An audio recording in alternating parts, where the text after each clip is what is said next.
তোমার তিনটা সাইড দেওয়া আছে 6 5 4, তুমি একটা ট্রায়াঙ্গেল আঁকবা। তাহলে যে কোনো একটা রে নাও এরকম করে, তুমি যে কোনো একটা নিলেই হবে। তুমি বড়টা নাও, সাধারণত যে কোনো একটা নিলে হবে, কিন্তু আমরা বড়টাই নিই। যে বড়টার যে মাপ, এই বড়টার মাপের সমান করে তুমি এইখানে এটা নাও, বড়টার তোমার এর সমান করে নিছ। এখন বি, বি এর সমান করে তুমি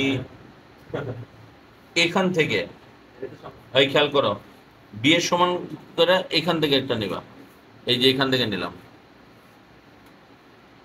আর এ আছে না, আর সি, এই সি এর সমান করে এই পাশ থেকে নেবে, দেখবা দুইটা মিলবে এখানে, দুইটা মিলবে। তাহলে বি এর সমান করে নিলাম এই পাশ থেকে, সি নিলাম এখান থেকে, দুইটা মিলবে। এই